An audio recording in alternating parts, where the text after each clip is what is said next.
Hello, hello, hello, and welcome to the Get Your Guide Coaching Podcast.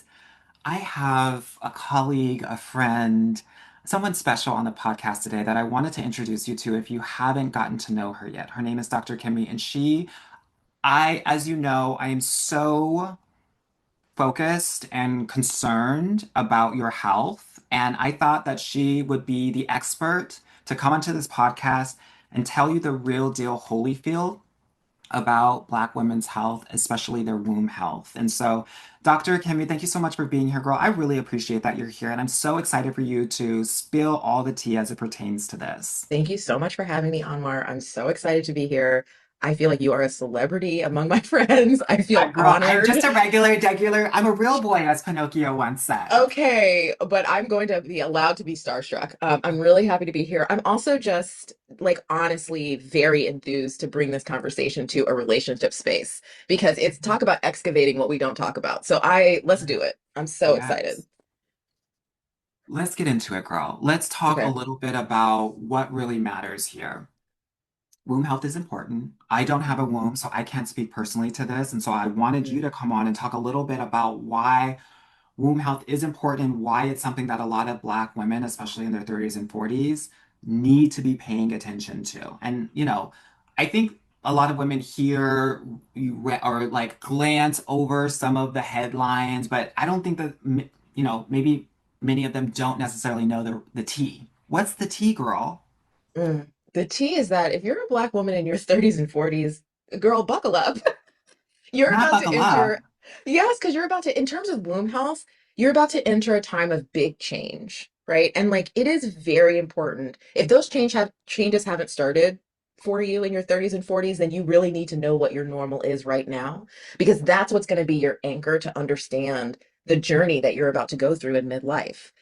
I think people forget, or maybe they don't know, Anwar, most hysterectomies, most women who have to go to the last resort of having their womb removed, that happens in their 40s.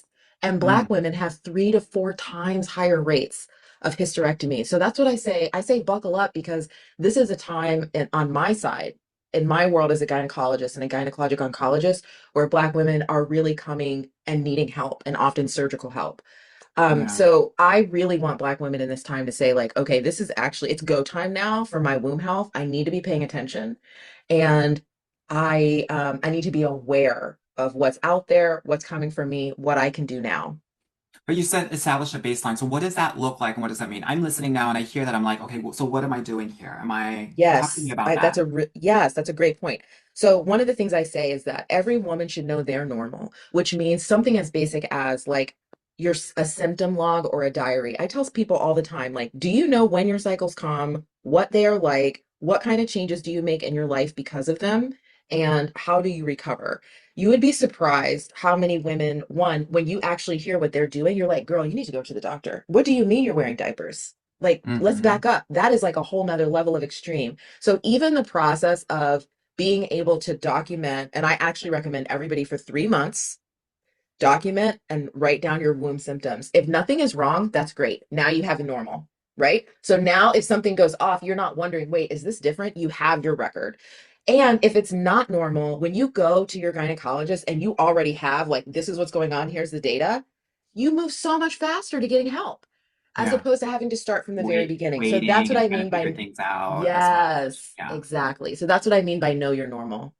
Okay, so for the journal girls out there, while you're journaling about your day or what you're trying to manifest, Thank you you. also need to be journaling about what is your baseline, right? That's exactly right. What is my What's your baseline? baseline? And for the girls Mm-hmm. that don't journal, because I know you're on your phones, go to your Mm-hmm. notes app Mm-hmm. and your notes app should have a specific header around all of Mm-hmm. this to figure out your baseline, ladies. Yeah? Exactly. Okay.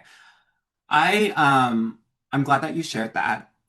I'm glad that you are speaking up about kind of some of the disparities as it pertains to women's healthcare, especially the systemic bias or as it pertains to Black women. Can you talk a little bit about what that might actually look like? Because I think we hear about it and maybe we've experienced some things, but I think there's a difference between going to the doctor and you having the flu or a significant headache, and there's something very special about your own Mm. female healthcare that is so sacred and intimate. And so what does that look like as it pertains to reproductive health and some of the challenges there?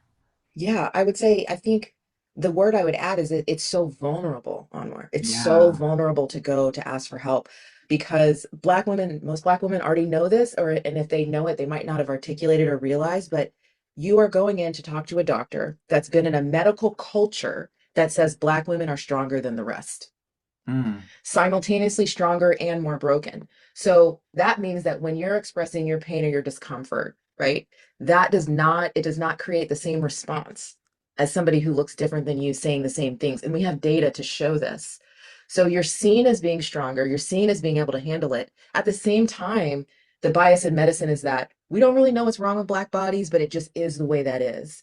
So mm, that is a huge hurdle to jump across when you're looking for help.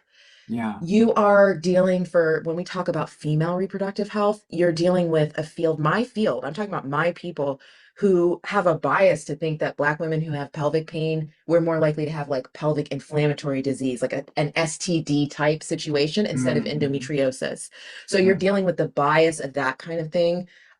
You're dealing with the bias of being dismissed, of assuming, oh, everything is fibroids or everything is just, that's just how it is, instead of getting a real workup. mhm, And many Black women that I interviewed for my book told me the stories over and over again of I went for help and instead, basically, I was told, here's your birth control and here's your antibiotic, as mm, opposed to somebody looking at me as a full person. yeah. So I recognize I'm a Black woman. That's happened to me. I recognize the hurdle that it takes to go seek gynecologic healthcare. Like I get that. And yet I'm also like, but girl, it's not optional. So Right. I'm happy to arm you with the tools to do so, so that you have more agency in these rooms, but we don't get to instead just neglect our womb health. So that sounds really good. I think a lot of Black women already know this, but like if you're in a situation like that, what are you to do, right? I think a lot of Hmm. women, Black women get stuck in that situation. You know what it looks like on the other side. So if someone isn't believing you or maybe diagnosing you in a way that you aren't fully aligned with, what are our options here? So one, it goes back to that log we talked about because I love my people. I love us. And this is true of all patients. It's oftentimes people come in and you're trying to get, okay, what's going on with you? And then that's when the eyes go up and they start trying to remember. When you have a log that's like, girl, here is the data, you're moving from where bias can show up, right? And we're just storytelling to here is the data, 3 months worth of information. So that's why I emphasize that so much. Number two is some of it is about language and power. So for example, if you're having symptoms that you are managing by adjusting things in your normal life, like, oh, for example, I would normally be able to get up, be at work, work a full day, come home, be fine. But now by 3 o'clock, I cannot function because of the fatigue or something like that. What we Mhm. call that in medicine is that you are now impaired in your activities of daily living. That is Okay. a sign of, that's a symptom severity sign, as we call it. So the language you use isn't, well, I'm doing okay, but I get tired, right? The language is, I can now no longer work a full day, and that is not my normal. I love That that. shifts the conversation, right? Because now it's like, okay, now I'm documenting she can't do her normal activities.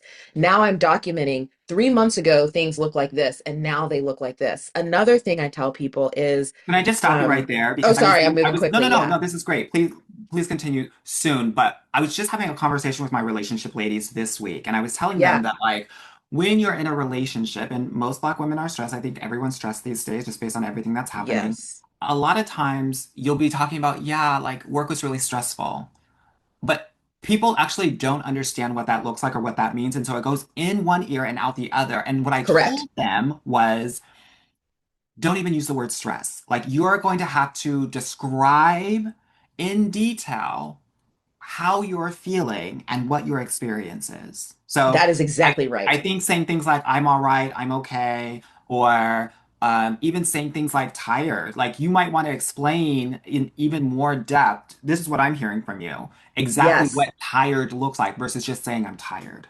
Exactly. So, for example, I I knew a woman who she was having a host of womb issues and womb conditions that she was quote managing. Anwar, one of the ways she was managing is that she would put all of her meetings and everything between 9 a.m. and 12 p.m. working from home because by 12:30 she had nothing left. She could Mm. not function anymore. And then that was like the end of her day. So she went from being able to work an 8 to 5 day to putting everything between 9 and 12 and then passing out from fatigue, from anemia. So Wow. that is an example of not saying, well, I'm tired, but I'm making it work. No, girl, I have now cut my workday in half because I can't function. Another example is, sometimes women saying, oh, if I'm on my period, in order for me to like make it on a flight without an accident, I have to wear 3 heavy pads and an adult diaper. Mm. So what we're talking about here is the difference between saying my bleeding is heavy and what do I have to do? What are the adaptations that Right. I am making in order just to like make it through the day? So Hmm. that is really my answer to you. Like, how do you combat the bias? You get specific in a way that actually can, because what bias is, right, is an automatic assumption that the doctor is making. When you bring data to that and specificity, that's what kind of stops that pattern of automatic assumption and gets back into, wait, what's going on with you? Yeah. So that's, I agree with you. It's very parallel to what you're talking about, right? We don't use the general words. We're very specific about what is happening. I want to Yeah. add one more thing though, Please do. Please do. Yeah. Sorry to which is interrupt that you. Mhm. especially in gynecology, there are so many different conditions that cause the same symptoms. So like one woman is bleeding and she has a complete like bleeding too much. And she has a completely different reason why she's bleeding too much than somebody else, right? So Mhm. what we have to do is that we have to do all of this like investigative work to actually figure out like what is your cause of bleeding versus your cause versus your cause. Doctors don't do a great job of explaining to patients, like we don't do a good job of explaining why we are doing what we're doing and how it's helping us rule things out, right? And like move towards a final diagnosis. So, Okay. what I tell people to do is ask, what is your differential diagnosis? That is a very medical term. I'll say it again, differential diagnosis. That is a term that we use to say, based on everything you're telling me, this is the list of things I think it could be. And Okay. based on that list, this is what we're going to do to slowly rule out each one. Some of those things might be labs, some of them might be an ultrasound. Others of them, we actually rule it out by trying something. So it's like, oh, if you think it's this, we're going to try this treatment for like a month. And if it works, then that was true. And if it doesn't, then it wasn't. But if you don't know that, it can feel very like nobody's listening to me. They're just doing Right. tests. So I try So to we should explain to ask this people. fairly earlier on. That's what I'm hearing. Or actually, I think towards the end, because the differential diagnose at end of a visit, because a visit is like you're explaining everything, you're telling them, okay, these are all the things that are going on. The doctors, Okay. like I'm sitting there in clinic, right? I'm like, I'm writing, I'm as you're talking, I'm like sitting there thinking, okay, it could be this, it could be this. Like in my head, I'm creating that list of all the different things that could be Okay. going on with this person. Because when Then I'm you're gonna creating that list, I'm getting annoyed because I feel like you're asking me similar questions. exactly, that's exactly right. You're like, didn't we already? And I'm like, and And you I'm know, in and I pain right now, and you're not and helping you're like, me. why are you asking me this again? Exactly. Right. And so don't get me wrong, my colleagues, we have a long way to go of like trying to externalize what we're doing in here because we're not really Uh-huh. taught to do that. But that's exactly right, Anwar. Like it feels like I'm asking you the same question, but I am actually, there's like a mental model I'm building about what Um, could be going on with you. Even if I think it's a fibroid, there's like a whole nother model I'm building of where is that fibroid though? Like, is it uh-huh. submucosal? Is it subserosal? Is it intramural? Right? So I'm asking you questions as I'm getting into that. Then there's the exam. So now I got more information after I've done your exam and I can see things. So that might also narrow me down. And then that's the point where I might say, all right, I think it's probably one of about 4 things. And then Okay. this is how I think we should go through to figure out what's next. Hmm. Um, the last question that everybody should ask is, when are we going to check back in again? What's the follow up? I'm so tired of people having a visit and they leave. I'm like, okay, when are you going back? They're like, oh, I don't know. What girl, do not leave without the follow up appointment scheduled, right? Okay. Because it's like, okay, well, we figured this out. We're going to do these tests. I booked my follow up appointment in 3 weeks. We're going to go over everything. I think it's very important to do that. Doctors are too busy. Phone calls, like, you know what I mean? You're trying to call Go people back with and forth. results back and Yeah. forth. You're trying to send text messages. I'm like, be the one that's in the office. I'll see Yeah. you in 2 weeks. Like, no Yeah. problem. And let's talk, because that makes you, that gets you just so much more involved. And if somebody's in front of me, I promise you, when your doctor's in front of you and you got a good one, you're gonna also understand so much more about what they're doing. They're gonna explain more just naturally than when you're on the phone running between patients. You know what I'm saying? Yeah. Yeah, definitely. One of the things that I hear so often when it comes to the women that I talk to is, and the work that we do is just trying to stay away from the angry black woman trope, Oof.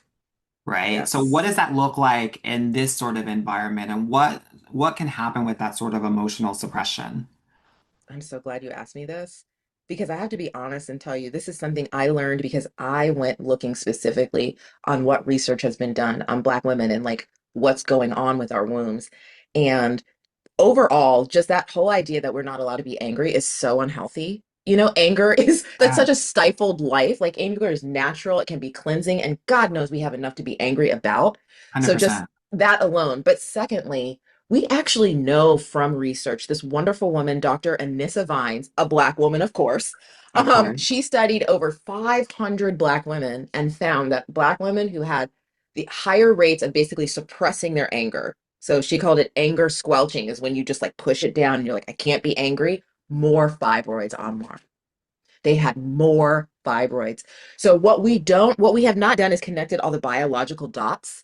But girl, do you need all those connected to understand how much our emotional health impacts our physical health? Like cutting and 100%. suppressing emotions is it's so bad for you on so many levels. And yeah, I think it's an important thing to point out. I don't want to scare people, but I want them to understand like we can't just ignore the womb. And sometimes it's actually reflecting something that's going on in our lives.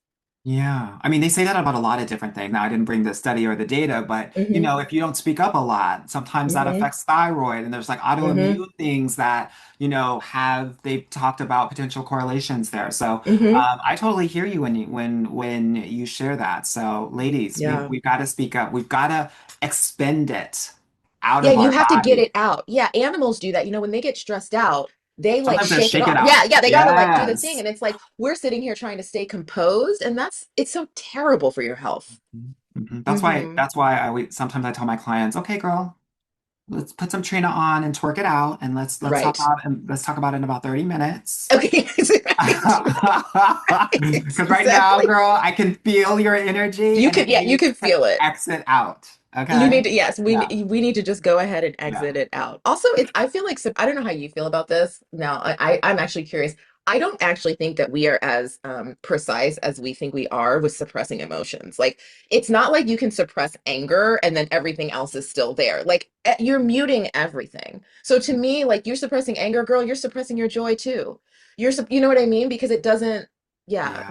I What do you think? My experience just in doing this work is Yeah. that a lot of Black women actually suppress so much, and I think a lot of people are seeing the explosion of that suppression. They're seeing the Yes. volcano of it. Like you're suppressing it, and Yeah. then it's literally Yeah. compiling until Yeah. you cannot hold it in anymore. And Yeah. so part of the work that I do is helping ladies in the moment get it out so that their Yeah. levels are always lower so that we don't need to explode, I right? love That we it. actually are managing it in real time so it's not layering on top of each other to the point where you are completely full and there's nowhere else for that energy, that Right. anger, that disappointment to go, Hmm. right? Yeah. Yeah. Totally. Okay, we got to get into the myths because there's a lot of myths out there, and I brought you on specifically for you to clear it up for the girls. Okay, Yes. because there's a lot of information out there, I especially with social know, media. A really girl. cute TikTok might actually let the girls go Onward. astray. Mm, yes. Can we not? I would love people. We need to stop being led astray and bamboozled. So, okay. So there's so many myths, but I'm going to start with this one because I might as well start out the gate fiery. I might as well start out the Always gate that. fiery. Always that. You do not have to have a natural menstrual cycle every month to be healthy. Let the girls know. These Why is girls that? talking about we have to detox from birth control, we have to do all of this. You need to have your natural cycle every month, blah, blah, blah, like our ancestors did, blah, blah, blah. Let me tell you something. Let me tell you something. Our ancestors were pregnant all the time, girl, Mm, because they were pregnant so much, because there was no kind of contraception or anything like that. Talk less of women's rights, but anyway, and because they all breastfed, right? There's no formula, et cetera, et cetera. mm, So long periods of breastfeeding into years, et cetera. Do you know the average number of lifetime menstrual cycles during the reproductive years was 40? Because mm. people spent so much time pregnant and Pregnant. breastfeeding. Do you know what it is today? 400. 10 times 400. as much. Right. So when we're talking about we need to get closer to our ancestors and have natural cycles every month, girl, they weren't cycling this much. Mm, They were pregnant all the time. So if your plan is to be closer to the ancestors by having 10 to 12 kids, then yes, I would say sure. That is correct. You would be closer to that. But if you Yeah. want to if you want to decrease the number of cycles that you have and you want to do that without having 10 to 12 kids, then I would humbly ask you to go ahead and come over to my side of the science-based practice and Yeah. care of the womb. Does that make sense? So it's the I get where the idea comes from, right? Like let's get back to the natural. Our world is so artificial, right? In so many Mhm. ways. Like and also being in touch with our bodies, but it's a place where it's gotten like there's this weird distortion because I'm like I just need you all to know that having a cycle every single month, especially if it's heavy, especially if it's painful, if it's problematic for your entire reproductive life course is nothing that our ancestors were doing. Mm. And that's what leads me to my second myth, which is that no, birth control is not dangerous. No, it is not unnatural to use birth control to control your cycles. No, it is an alternative to being pregnant all the time. It's Mm. birth control is also the most studied medication that we offer, that we give in general. So we are very clear on how it works and doesn't. Hmm. And lastly, birth control is one word for so many different medications, so many different hormones, different formulations, different ways to give it. And all of those different things actually have different impacts on different people. So Yeah. when I hear people talking about detox or birth control, blah, blah, blah, I'm like, I'm sorry, but like I automatically don't take you seriously because that is like telling people detox from food. That's like telling people detox, like it's so generic. That is Yeah. not specific at all. And a lot of medications that we use to treat heavy bleeding, fibroids, endometriosis, these are they're hormonal um, imbalances and issues that are very much related to hormones. It makes sense that you use hormones to treat them. That is Mm. what makes sense because that's what the original issue is. So you can hear the passion in my voice because Of what course. I see is women who are trying to do the right thing for their bodies. They want to do the right thing and they're listening to people who basically are telling them you should suffer so you Mm. can be natural. And I'm like, with all due respect, baby, that is not actually natural. And our ancestors Yeah. weren't actually cycling like this. Yeah. What about fertility? Because I know that there are a lot Mhm. of issues with fertility these days, more than probably we've Yes. seen ever, unfortunately. At least that's been my Yeah. experience. I'm no doctor, but have you been seeing that as well? And if so, what Yeah. are some of the myths around that? Yeah, there's a lot of myths around that. I mean, I see a myth a lot about how birth control actually causes infertility. That's not Mm. true. The reason why I'm saying it's not true is not because I'm making assumptions. It's because these specific questions have been studied. The way that we study this is we look at women with infertility, women without infertility. We look to see who took birth control, who didn't. We follow women over decades, cohorts, over years, and there's no difference in the rate of infertility between those groups.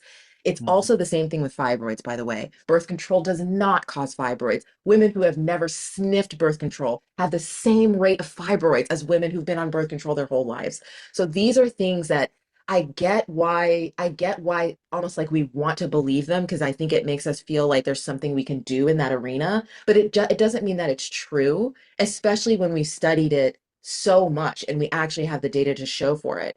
So what I would say about fertility is a few things. One, is that it's definitely true that that we're seeing more fertility issues mainly because women are delaying childbirth more, and it is Okay. just simply true that we are most fertile in our late teens, early 20s, the same years where women are getting their life together and where for a lot of other reasons it doesn't make sense for many of us, not everybody, to have children. So that's one thing, is that women are trying to have children later. Okay. Another thing is that because in this country we have high rates of chronic disease like hypertension, diabetes, etc., because of our food supply, right? Because of all of like people don't get enough fruits and vegetables, people aren't walking enough, like the basic things that we know that decrease chronic disease, that also influences fertility rates. Right. So that is again, that's not about birth control, that's about like how healthy of a life that we're living. The last thing is that, and this feels really weird to say because I get it because I was in this camp. What can happen is that, you know, at least for me and maybe for a lot of the women who listen to you in your groups, like we are told from very young age, you don't get pregnant. Do not Right. get pregnant. You know what I'm saying? Don't be Lock it fast. Don't be down. pregnant. Yeah, Yes. exactly. Get your degree, get your job. So have spent so much effort trying not to get pregnant. And so we're using birth control, we're using all this stuff. And then you try to get pregnant and you can't, and you just naturally go like, maybe it was all that stuff I was doing, but the thing was you had infertility that whole time.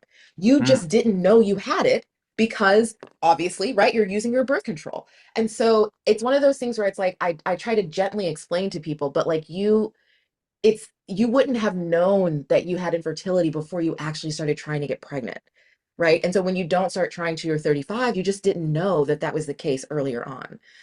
So those are the things that I want to say about fertility. The last thing, because I got to end on some hope, Anwar. Please, I please, got to please, end on please. some hope, Of is course. that there are now, especially, there are more and more and more Black women infertility specialists out here that have specifically recognized that Black women don't have the same access to infertility treatment, that our success rates aren't as great, especially depending on where you go, okay, Hmm. and how you get treated. So I want to emphasize to everyone, if you have infertility, first of all, I need you to be seeing a reproductive endocrinologist and infertility specialist. It's called REI. You better not be seeing anybody else because those people did an extra 3 to 4 years of training just on infertility. Wow. And Black women are now in those ranks. So there are a lot of Black women REI doctors out there that are very attuned to helping us get pregnant. I love that. Thank you so Hmm. much for sharing that. Um, Yes. if there's something that you really want the listeners to take away from this recording, this session, or maybe something that we haven't talked about that you feel like, the girls, the ladies need to know about this, what would that be? Mm, mm. I'm just having a hard time choosing. But what I would say, Tell us some of um, the top things, girl. We're okay, here for it. okay, Even I though got two I things. think it's like a lot of information, and some of us hear it, some of us don't. I bring specialists like this, experts, into this Yeah. podcast because I don't think, they say in marketing, you got to hear it 7 times before it really hits. Exactly, exactly. So Okay, this is if what I this would feels say. repetitive, or if you heard it before, if you read, I think it's No, we're important to be gonna, reminded of these things because you want to have it top of mind. I agree. One, start a symptom log. As we talked about, you need 3 months. All I need you to do it, you just need to do it for 3 months. If everything's fine, you've got your baseline. I'm just gonna say it again. Number two, get a gynecologist now before you have a problem. Girls, Mm. get a guy. We got to stop waiting until we're on death's door or we have passed clots the size of a tomato 3 days in a Yeah. row to then be like, I need help. Get a gynecologist now, somebody who can now learn and know you're normal, so when you have a problem, you're not waiting months and months to try to get seen. A lot of Yeah. us, again, we got to think of our womb care beyond, do I have my prescription for my birth control or did I get my pap? It's so much more than that, especially for Black women. Hmm. I think another thing I just want to say is that we have normalized the abnormal so much that I think it might be worth just giving folks just a few thoughts about what constitutes a heavy period, Okay. because it's the number one cause of anemia, and most women who are anemic don't even know that they are on war. So they're I walking think that you around. were telling me that a high percentage of Black women are actually anemic. 30% of Black women with heavy periods are anemic, which means that you have no iron left. That's not even iron deficiency. That's like anemic. Like you are at the lowest of the low. That's 1 in 3. Hmm. And so I like to tell people the red flags that your period is probably too heavy or too unpredictable. So one is, if you really can't predict it, if you're like, girl, it could be tomorrow, it could be in 3 months. That is a bad sign, because especially when it's too far apart, again, assuming you're not on any medication, when it's too far apart, you end up bleeding much more when you actually do have your period. So that is Hmm. a red flag. Passing large clots, especially ones that are bigger than the size of a quarter, that Hmm. is a red flag, girls. You are not supposed to have clots bigger than the size of a quarter. You need to be evaluated. If you are laid up for days or more at a time and you're unable to work or play, even if you wanted to, Hmm. right? Even if you wanted to, you're like, okay, I can't. You're missing stuff that you would otherwise have wanted to be at. That Oh. is a red flag. Hmm. Your cycle should never be more than 7 days, and you shouldn't have more than 2 days of heavy bleeding in any given cycle. So I just wanted to go through those things because I know people are listening going, wait a minute, girl. And that's who I'm talking to, because I'm like, yeah, you need to go ahead and go in, get a gynecologist, get your labs Yeah. checked, And for I because think for some of the girls, just hearing that 2 day of heavy, because a lot of women are, it's like a 3 or 5 day thank regular. you. Yes, exactly. It Yeah. should only be 2 days. And to You're answer your talking to question, someone who had nothing but women in his family, and I'm the person who okay, so had to you go to the know, store and get the extra heavy, extra heavy pads, pads exactly, for all the things. everybody. And it was Yes. 3 and 5 days sometimes. And Yes. so, Exactly. So, I mean, that is exactly what I'm saying. And when we say too heavy, we're saying too heavy because now you're losing iron, because it's too much, because you get anemic. mm, And one of the first signs, ladies, FYI, one of the very first signs of iron deficiency is actually brain fog, cognitive impairment that you don't notice, but girl, it's noticing you. So you have memory issues. Like women say after they like this happened to me, I should say. Let me just tell you my story. okay. When I found out my iron it was in the trash. It was 6. Okay. Hmm. It should be above 50. It was so low. And I got that iron infusion. It was like day and night on war. I was like, oh, is this the mental fortitude that the girls have been working Girl, with? it was looking like the movie Limitless Part 2, girl. Oh You my were a God. better It was like woman. going from SD to HD. I was like Yeah. black and white to color. But going back to what we talked about Black women and being strong and persevering, this is my point is that when we've been taught so much just to be strong and like you can do it and push through, you don't even realize how good it can be. Like you know Mm, what I mean? And that's what I want for Black women. I want you to wake up and be like, oh my God, I feel great. What does yeah. the day have to offer me? You know? Yeah. Yeah. I love that. Thank you for sharing You're all this. This is welcome. important. I think that's a major question about what's an actual heavy period. So thank you so much Yes. for sharing that. Good. I didn't talk about the book at all because I wanted Mm. to really focus on it at the last part of this interview. Can you talk Hmm. to the ladies about your book? What is the title? What is it all about? And why you Mm. wrote this book? Yes. I wrote this book because Black women, including myself, we are on the receiving end of an inappropriate inheritance of that's been passed through generations of what I call womb suffering, which Mm, is severe gynecologic disease, severe symptoms, up to and including womb cancers that we have often been taught to normalize and to neglect and to endure instead of doing something about. And that same endurance meets a medical system that has been taught to neglect us and has been taught to ignore us. So those two forces are coming together, and it's leading to Black women having way too much suffering, leading lower quality of lives, and in my world, even dying of things that we can treat and we can prevent. My book is about how we got here, like explaining how all of this even happened. How did we get here? What it looks like to live with womb suffering right now in Black women and how women can overcome it through science, as well as all the other tools we have at our disposal. And then how all of us can move forward with a different narrative around womb health that we're going to teach our sisters, our friends, our cousins, our moms, and our daughters going forward because we're not doing this anymore. And so my book is called A Terrible Strength: The Hidden mm. Crisis of the Black Womb and Your Survival Guide to Healing. Thank you so much for writing this book. One Mm, thing that I want to share with the audience that they might not be privy to is as my book is coming out as well, I'm not trying to make it about me, but when you write a book and you tell the industry, I'm going to write a book about Black women, yes. unfortunately, ladies, we're not met with open arms. No. So I want to commend you Thank for you. starting with this idea, fighting to keep Yes. the identity of this book, Hmm. and finding the people that were going to make it a reality. Because I know for every yes, you probably got 20 to 50 no's. Onward, you are correct.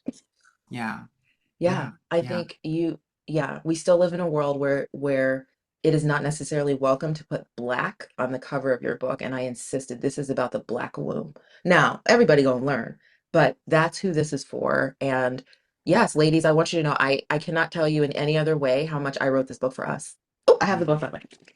Yes, please do. Beautiful, I beautiful, wrote this book beautiful. for us, and I what the reason why I am so passionate and unapologetic, Anwar, about telling people you need to go buy this book right now and you need to buy it for Yeah, your sister because I know it will help you.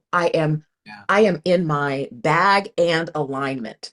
And Yes. I have trained for years. I have been in this medical space for years. I am a scientist myself, and it is Yeah, so tell the clear girls to because me. I didn't even get into the Oh, introduction we because I dropped. was so excited about Friends, getting into the tea, girl, that they don't friends. even know how experienced you are Friends, and how much your of an expert girl you is an are. Ivy League educated, double board certified gynecologic oncologist. That means I am both an OBGYN and a womb cancer specialist.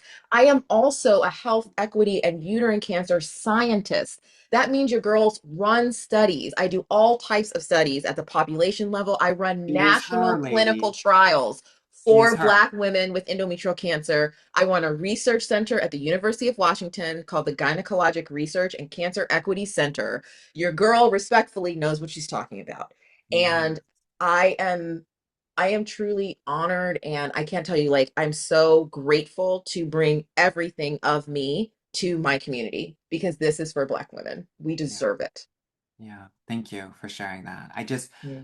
I don't think people understand the sacrifices that are being made to bring Black books to the public, and I wanted to share that with them so that Yeah. they were motivated and inspired to get this book because you had to fight for it to actually be here, Yeah. as have I. So, Dr. Kimmy, thank you so much for being here. Thank you so much for having me. It is such a pleasure. Thank you. And ladies, you heard it here first. Please, please get the book. Dr. Kimmy, can you show it once again? Because I'm going to put this on YouTube. Terrible Strength, A Terrible Strength, A The Terrible Hidden Strength. Crisis of the Black Womb, and Your Survival Guide to Healing, available anywhere books are sold. If you want to go to my website, kemidole.com, you can find a Black-owned bookstore also to buy the book, or you can get it anywhere you like to buy books. Yes, sister girl. Get it, girl.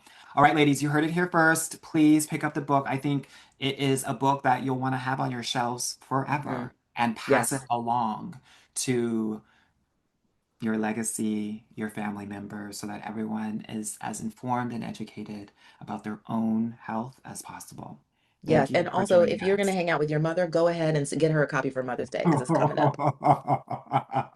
Exactly, exactly. It came out yesterday, so pick it up now. Nizow. All right, ladies, I'll see you on the flip side. Bye bye.